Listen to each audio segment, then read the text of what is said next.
Hello and welcome to the Comic Book Communicast, the official podcast of the Google Plus comic book community. This is issue number 58 for the week of February 22nd, 2015. I'm Justin Beeson, and I'm joined by co-host Paul Christopher. Good evening, everybody. And Sarah Evans. Hi. Every episode, each of us chooses our favorite comic of the week to talk about, and we'll discuss any significant comic-related news and TV for the week. And just a reminder, you can find all of our episodes at comicbookcommunicast.com, as well as links for the podcast on YouTube, iTunes, and RSS. All right, let's get into it. The pick of the week, each of us choose our favorite comic, and then we'll briefly go over the rest of the books we pulled this week. Paul, what was your pick of the week? My pick of the week was difficult this week. A lot of good comics, but I went with IXth Generation, which is issue number 2. It's like the evolution of the Aphrodite 9 book. So that ended, and now we've got this, basically this plan that was set in motion way back when with the, Cyber Force. The Cyber Force titles has come to fruition. All of the Series 9, I don't know what you need to call them, like, they're not really androids, they're like bioengineered people, super people, have been awoken. The mutants that we had in the previous comic book are all dead now, and so the Nines have divided the world between themselves and are now ruling over the cyborgs. It's really interesting because what's come into play now, first of all, you've got Aphrodite 9 in this unexpected and basically kind of unwanted position of being a god. And it's not really what she wants to do, but okay, so she's just going to make the best of it and try and be a benevolent dictator, unlike her siblings who kind of take it as a game. And there's some sort of like intra-sibling rivalry going on. We're not sure who's taking what sides, but we are sure that her sister Hades is up to no good. But what's particularly interesting is the Image universe artifacts have come into play in this series, specifically the Witchblade and the Darkness.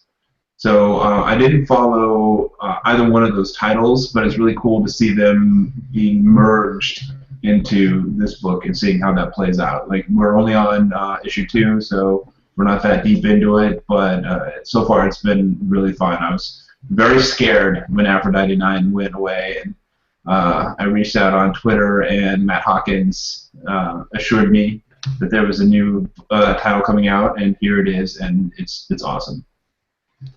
Yeah, I heard the first issue was really good. I haven't read this one yet. I haven't heard a lot of people talking about it, but I'm really curious to see people who read the old, like the Witchblade stuff, and what they think about them using the artifacts in this issue.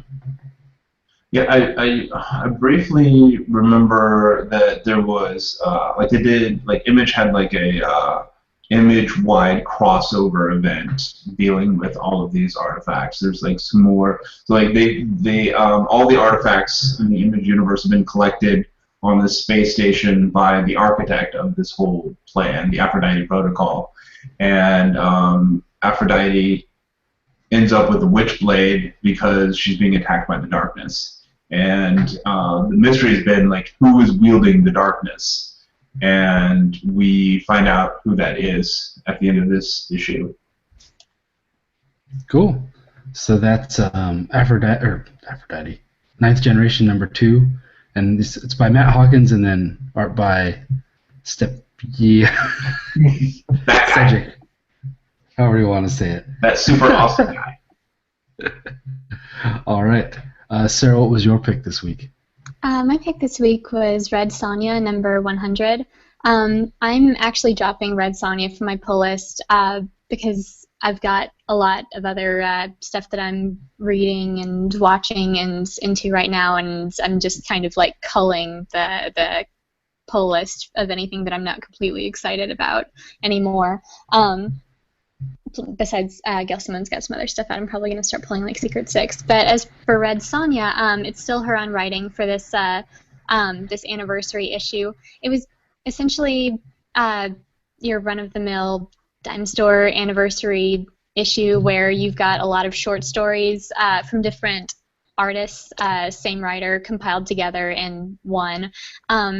It also had a bunch of variant covers, which I found interesting because one of the most notable things about when the series started up was the variant cover system that they were doing, where they hired about 20 to 30 some odd female comic artists or, you know, illustrators, basically people in the business who were known to have good work, and they were putting out about 4 or 5 minimum. I think for the first few it was more along the lines of like 15 to 20 variant covers of Red Sonja. So you've got Red Sonja drawn traditionally, well, not traditional media, but, you know, drawn as she's usually represented, chainmail bikini, long hair, sword, fighting stuff, all that by female artists, which A, makes the series slightly less gross, and or makes it slightly less male-gazy, I guess, and B, kind of prove to the world, hey, there's all these female creators out here. Why don't we showcase some of their art on this series about this incredible, strong woman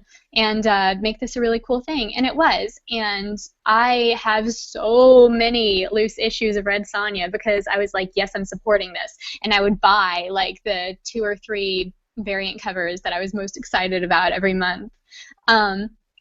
Well, for this anniversary issue, again, I mean, this is not unusual for comics in general, but they have several variant covers.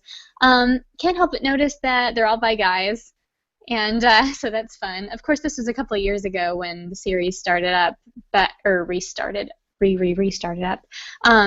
But on the variant covers, we've got folks who are, I mean, genuinely good artists. Robert Hack, Pablo Marcos. I have not heard of most of them, but I really like the covers that they've done for this. The main cover is by Ed Benes, which is really interesting because he has worked with Gail Simone on projects before, and especially one of my favorite series of all time, the one that actually got me into reading comics because I picked it up randomly on lunch break at the library, Birds of Prey.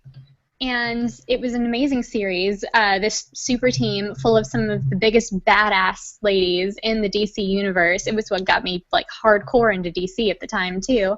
The writing was great, the friendships were awesome, and I have this undying devotion to a couple of the side characters who haven't been in comics in years now, which is tragic.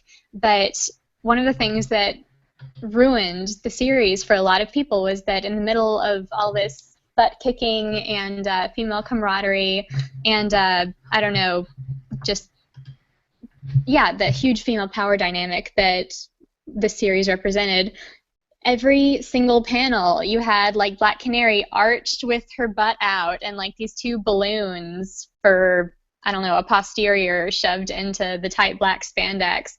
Or you had Huntress where, oh, that was where her belly window and booty shorts costume with the thigh-high boots, that was where that originated from Ed Benes. And that stuck around for years, so yay. Actually, Gail Simone wrote something about recognizing that into one of the first issues where it premiered, in the first arc where Black Canary is kidnapped by Savant. Canary asks her about the costume change, and Huntress says, oh, 800 push-ups a day, or sit-ups a day, and she's like, no more questions.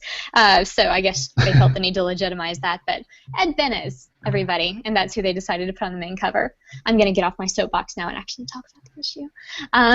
But it was, I mean, like I said, average run-of-the-mill anniversary issue.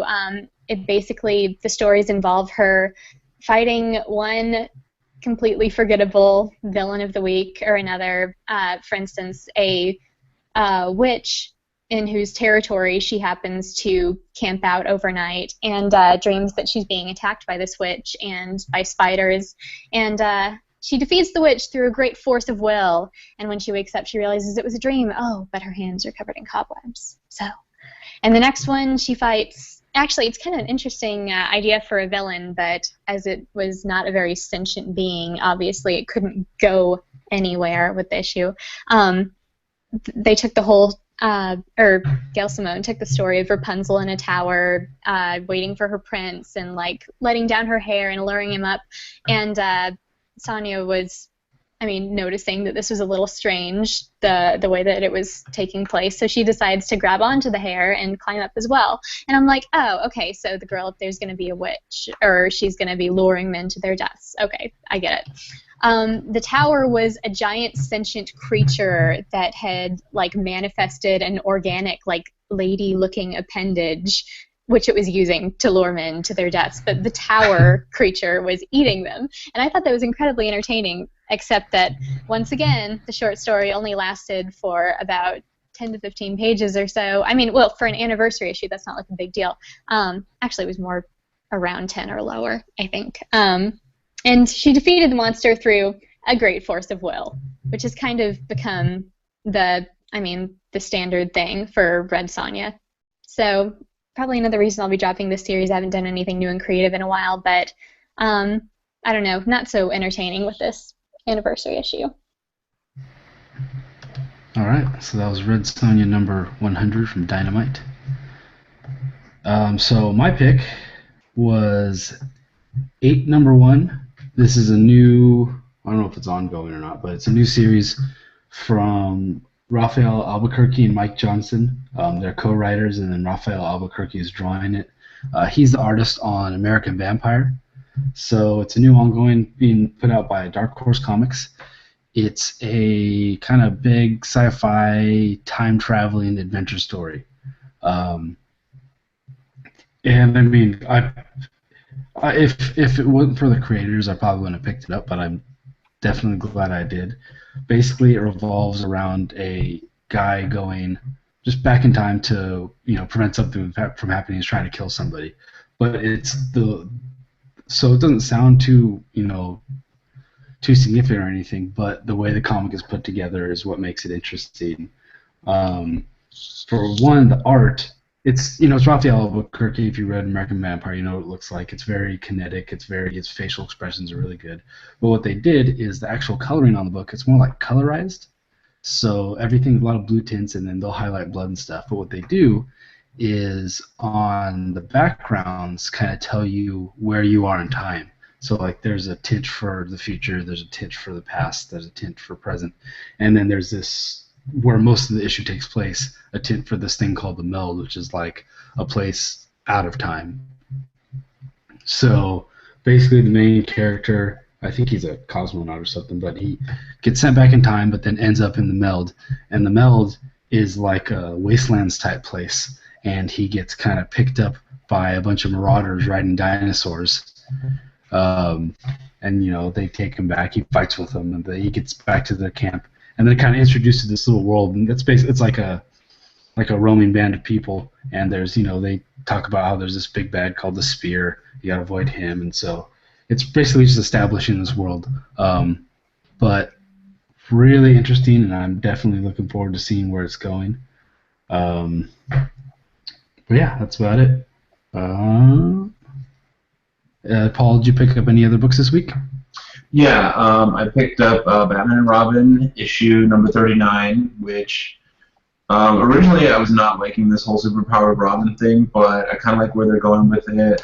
This issue was really fun, so we'll see. Batman Eternal number 46. They fooled me. You got me, DC. We thought we knew. We thought we knew who was behind it all, and now we don't. So good job, DC. Batman Superman number 19. Good to see Supergirl again. I always like the interaction with Supergirl and Superman, and I really think that should be focused more in both their titles. And Bitch Planet number 3. If you're not reading this book, you're not a feminist. Sorry. I'm looking at you, Sarah. I'm looking at you.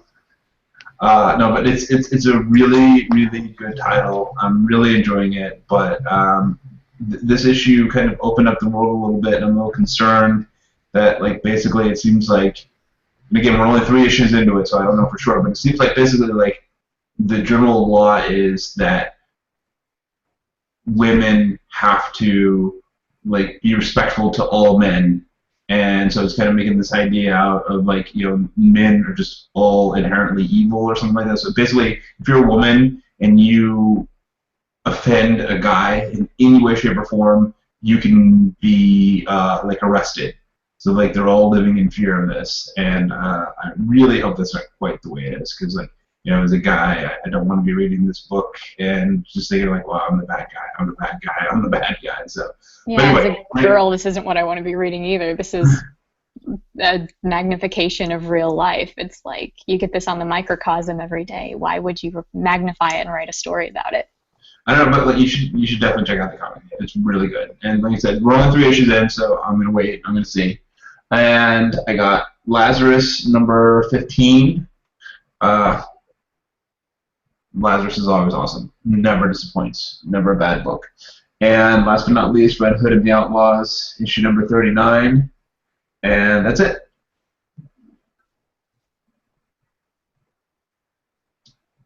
Sarah, what about you? Did you pick up anything else this week? I have a few things waiting for me in my pull box that I have not been to get to yet, in case nobody heard about the snow yesterday. Yeah, I have Miss Marvel number 12 waiting, Loki, Agent of Asgard number 11 on the Michelle side of things. I kind of want to peek back in on that series and see how it's doing. Haven't heard from it in a while. Lumberjanes number 11. I was mistaken about the Lumberjanes issue from last week. That was a previous week that I was looking at when I was shuffling through my issues. I think they got mixed together. Sorry. But number 11 came out this week, yes. Apparently I'm picking up Bitch Planet number 3, although I'm cringing internally from the little description. No. There. That's just one facet of the overall book. Like the main story, the main focus of that issue is incredible. Okay. Cool.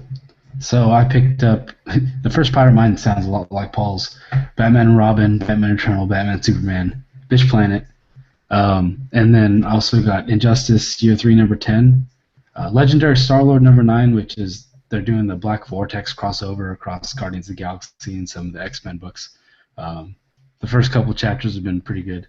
Miles Morales, Multiversity Masterman, which was about Superman if you like crashed in Germany under the Nazi regime, and then Jim Lee drew it, which not his best work, but still it was getting kind of bad reviews, but I actually liked it a lot.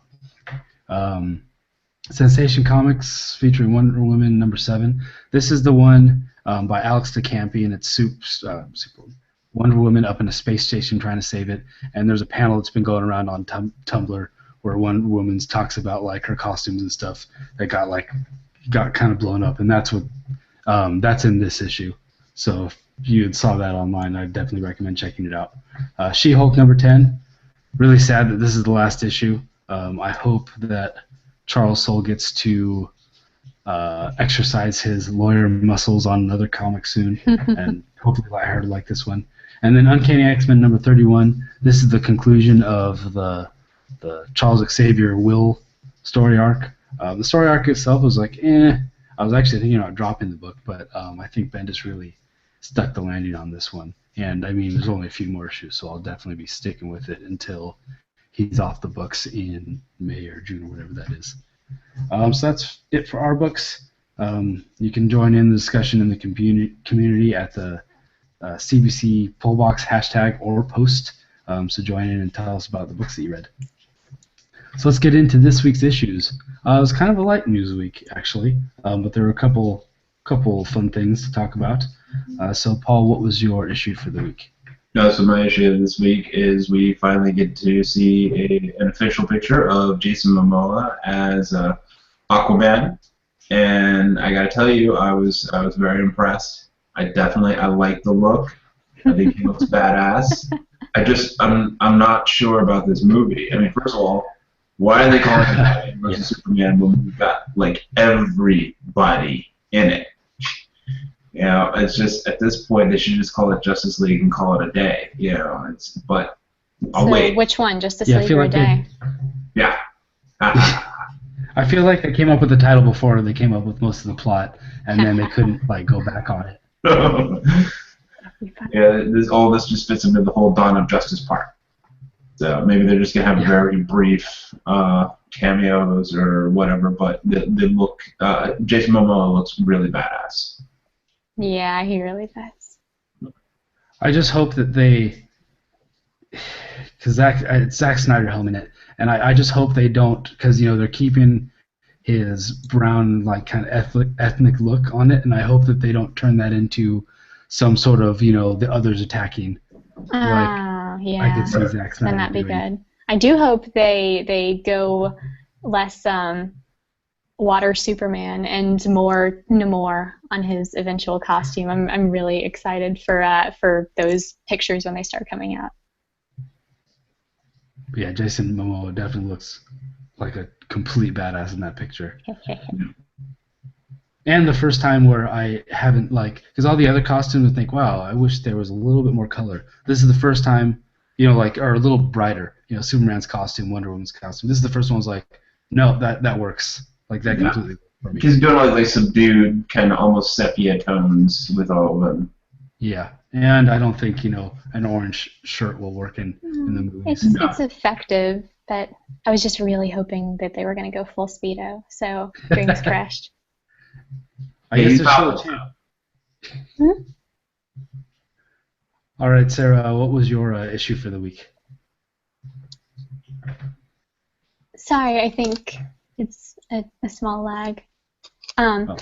Sorry. So my issue for this week was a new announcement for Supergirl casting.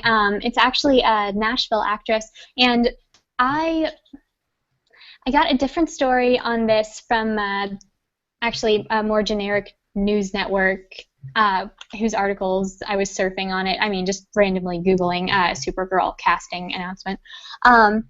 It had a lot more detail than Newsarama had, because they were simply describing the casting of Laura Benanti. Sorry, I always trip over that.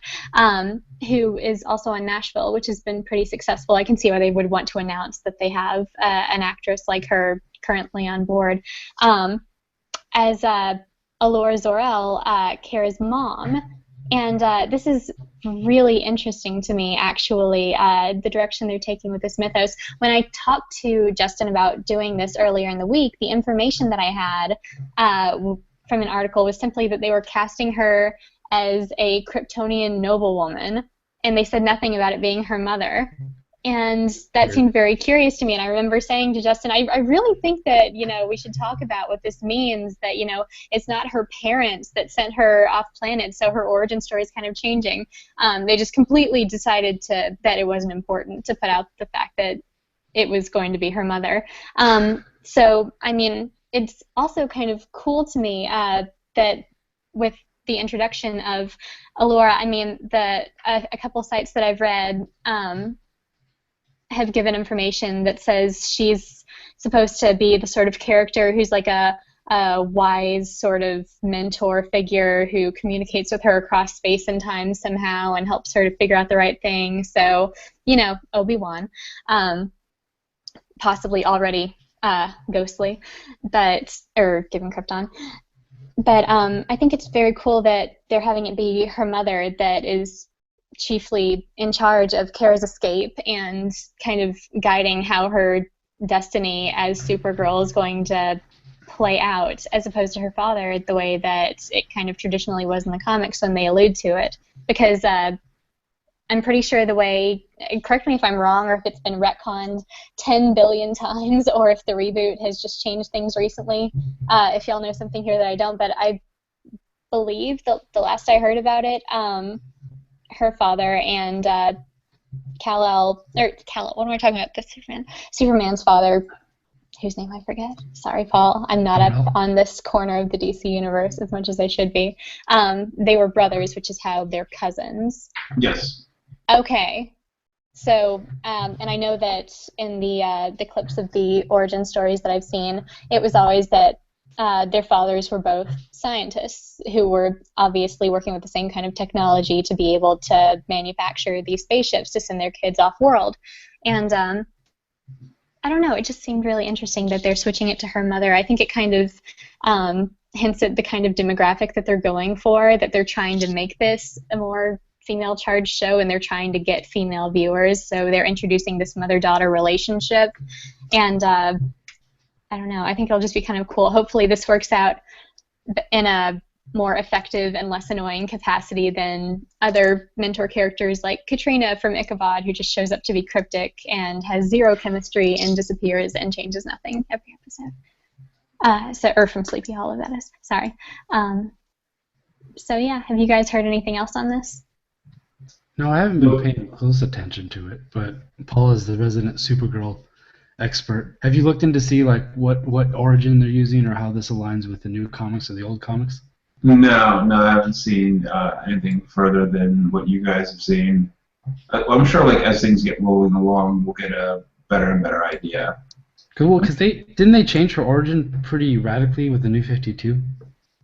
I see. Like, I only started following her since the New 52, so I'm not a whole. I mean, I know that she's gone through like several different incarnations. She's a Kryptonian. She's not a Kryptonian. She's a Kryptonian. She's not a Kryptonian. And God forbid you bring Power Girl into the mix, because then all bets are off. Well, they did, and it was awesome. And then wasn't well, she no, like I mean pre-reboot. So. Yeah. She was like a clone one time called like the Matrix or something like that. Yeah. It's just So I just stick with the New 52 version. Well, it's refreshing to see that it looks like they're kind of going back to basics for the TV show, trying to keep things simple on that corner of it at least. Yeah. All right. So my issue for the week is that we're getting an Invader Zim comic. So for those that aren't familiar, Invader Zim was a Nicktoon that was around maybe like 2001, 2002, somewhere in there. And it was... It kind of fit in with the original Nicktoons like Ren and Stimpy and Rocko's Modern Life, where they were a little bit, they pushed the boundaries of what might have been considered a kid's cartoon, and it just was a little too much for the Nickelodeon audience, so it got canceled after, Translation, some of our parents definitely did not allow us to watch it because the art freaked them out. Yeah, I think the first episode that my parents actually watched with me was the one where he was going around stealing other kids' organs because he had to get like a physical or something, wanted to make sure that he had human organs. That was the worst episode. Yeah. Oh, that one was gross. And from what I read, that was also the episode that might have gotten it taken off the air too. But anyways, so this is a cartoon back then, and it's still kept its following. I mean, it has a huge, fan base online. There's an Invader Con. I don't think they do it every year, but like every couple of years or so. And so we have a new comic coming from Oni Press, and they said it's going to be ongoing.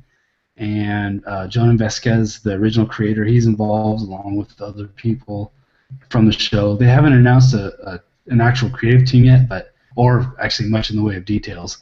However, it doesn't matter. I'm just extremely excited for this. I still watch the DVDs. I have them all, and I still watch them. Quite often, not often, but occasionally, a lot more than other old TV shows and cartoons. So I'm really stoked about this. So, and you said your parents didn't let you watch it, Sarah? Among many other things, but my parents tried to keep us on the Disney Channel as long as possible. So there you go. Like Rugrats was my big rebellion in like 3rd, 4th grade. But no, Invader Zim was really cute. I mean, that's usually not my cup of tea, but I mean, I thought that the way they drew the characters was really adorable. I think every girl that I knew in middle school loved Gurr, and they sold all the stuff at Hot Topic for like a really long time. So this is one of the things that you want to see like come out in like a DVD collection of the series, or like, oh, they're putting it on Blu-ray or something, or just give it to us. That's exciting. I might actually have to pick up a couple issues of this. What about you, Paul? Did you ever see that cartoon? I've seen it once or twice. That's about it. It was a little bit after my time. Yeah. All right, so that does it for this week's issues. I'm completely behind on TV, so I didn't watch anything this week. Paul, you want to give us a quick recap of what you saw for the week? Yeah. So no more Constantine.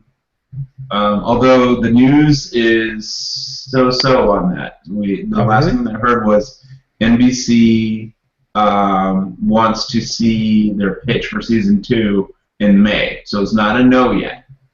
Oh, that's right. The showrunner went on Twitter, right? The showrunner went on Twitter and like said a bunch of stuff about it. Yeah. Yeah. So hopefully, fingers crossed. The rumor about sci-fi picking it up was false, so that was kind of sad, but maybe not, because while sci-fi is getting better, I don't trust them 100%, especially with something that I really like that. So, Gotham, I really try to stick it out, but I've got like now 3 episodes sitting in the DVR that I just can't bring myself to watch. So we'll see. Agent Carter, that was good, and she finally has been able to vindicate herself, and all of her male colleagues realize what idiots they've been all this time. So that was good, and I'm looking forward to the season finale. And one of the people, the guy who plays Jarvis, was saying that like at the end of next week's episode is like a huge like Marvel Universe Easter egg or something like that. So I'm looking forward to seeing that. That's it. Yeah, I've got Walking Dead to catch up on, so I need to get on the ball. Sarah, have you pulled yourself away from Dragon Age enough to catch up on The Flash? No, and I really have no excuse because I only worked 1 day this week between snow and Liberty and long weekends. But no, it's still Dragon Age Central over here. Actually, we watched a movie on the TV instead of using it for video games yesterday, so we might be slowly emerging back into the real world. We'll probably end up just marathoning and getting caught up on The Flash at least in the next couple of weeks. That's been the one comic book TV show out that we've consistently enjoyed, and it had several compelling loose ends going the last time we tuned into it, so we need to know what happened, obviously. Yeah, it's getting really good. The writing any better? I've always thought I don't know, I've liked it. I don't know about... I hope it stays excessively cheesy. That's one of the best things about the show. Yeah, no, I don't think that's going anywhere. Okay, that's good. kind of like their thing now.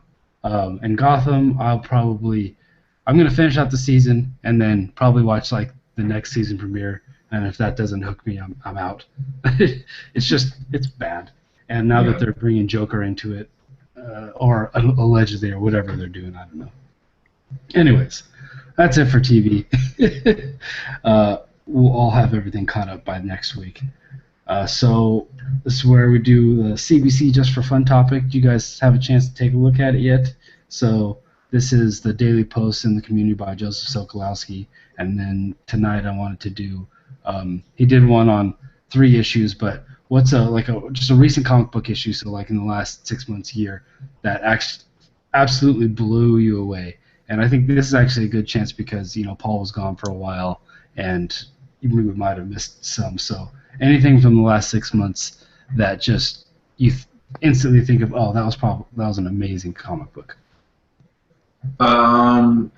Every single issue of East of West. I think that, just because, every single issue of that book is just this finely tuned, perfectly crafted book. So, every month I'm looking forward to that one. Like that. So, East of West, Lazarus, and Velvet are like my dessert books. Like, I leave them for last because I know they're going to be so awesome and so amazing. It's like I read all the other books first, and then I read those. I always read my big books up front. Yeah. I can't wait. Sarah, what about you? Well, I wish that I had been able to remember to look up which specific issue it was beforehand. I can't seem to locate it in my immediate little stack here now. So I'm not quite sure of the issue number, but just the one that really, really entertained me. And honestly, I haven't had one of those in a really long time. 2014 was not a great year for me for series in general or individual issues that were kind of few and far between. But the issue of Harley Quinn, where they had a section of comics specifically dedicated to Harley flinging catapults of animal feces at a parody of DC Comics headquarters and the CEO's boardroom, or the editorial department, just splattering against the windows. That was very nice for me. It was very vindicating. All right. So I have two, because when I thought about this, like, instantly, and that's the Multiversity Pax Americana, and that was their homage to Watchmen, which I talked about on the show when it came out. And then Astro City number 16. This came out a few months ago, and I talked about it on the show too. But it's the one where it was kind of a Superman Lex analog, where the Lex character takes over for a day and actually does good and sees what he does, and then actually ends up taking over the mantle from the superhero when he dies. And then you find out that's also his transition, into he's actually, or she is transgender. So you see that transition from villain to superhero and male to female, and then she is now a transgender female superhero in the Astro City universe. So it's just a really cool comic, and I definitely recommend anybody checking that out. I remember you talking about that, and I remember writing that down. I just never went and found it. Can you tell me one more time what the issue was? Astro City number 16. Number 16, okay. Yeah, and since you're on the Comixology now, it's really easy to look up. I can do that right now. Yeah, there you go. Yeah, so that was CBC Just for Fun. You can join in. They're posted every day, hashtag CBC Just for Fun, or in the CBC Features category of the community. So last but not least, we are more than a weekly comic, so we'd like to talk about the other things that we've been consuming over the last week. Paul, do you have anything you're able to take anything in besides taking care of the new kid? And that's it. Just writing the great American novel. Writing the great American novel, one chapter at a time. Sarah, what about you? What movie did you guys watch? We watched The Book of Life, which is a thing that Michelle got me for Valentine's Day because it looks really cute, and we've been meaning to watch it for a while. And it was cute. And apparently, I can never do it. Mr. Del Toro is on board with the three characters who were basically set up as another boring love triangle in the movie. Someone tweeted to him the suggestion that they just, be poly and have a threesome, and he was like, "That's a great idea," or one of the writers was. So we just kind of take that as canon now. But yeah, that Dragon Age, I've been doing some sketching, so that's the first time in a long time. Weird. Cool. So for me, I went and saw Kingsman. This is the new movie with Colin Firth, where he's a super spy and he's training like kind of a kid to become a spy like him. And it was a Mark Miller comic, and it's directed by Matthew Vaughn, and it was really good. A lot of fun. It's kind of like a send-up of Bond spy movies, but they play with the tropes and have some fun with it. And one, it's way better than the comic. Matthew Vaughn adds in a lot of basically in the comic, the Kingsmen, they're not the Kingsmen, they're called the Secret Service. So they're just generic spies. And Matthew Vaughn takes it and actually kind of makes it more comic booky and puts in this backstory of they started out as tailors and now they're kind of a surrogate Knights of the Round Table, like their code names are all knight names and this whole thing. And he also changes the ending, and I don't want to say what it is, but makes it way better. And it also has probably the craziest fight scene I've seen in the last couple of years. And it's Colin Firth just going nuts, and it's really cool. He's another one of those guys that you wouldn't expect it, but he definitely makes a pretty good action hero. And also the way that good things about this movie, I definitely want to go see it. It's definitely on my radar. Yeah, go see it. It's great, and it's a great story. The fight scenes are great, and also the way they shot the fight scenes is really cool. I don't even know how to describe it because I quite know what they did, but it's it's not just like quick cuts and everything. There's a lot of like cameras following and rotating with the action and stuff. It's cool looking. So yeah, I'd recommend anybody to go see that. So I lost my script here. Anything else you guys want to talk about before we log out for the night? Yep, that's it for me. I think I'm all right. All right. You can find links to all of our episodes on comicbookcommunicast.com. You can subscribe to our YouTube channel at youtube.com/comicbookcommunicast. Audio version is on iTunes and RSS, so you can subscribe and rate us there as well. And if you want to watch live, we record every Sunday at 8 p.m. Eastern, so join us right here next week. Thank you, and have a good night. Good night, everybody. Night.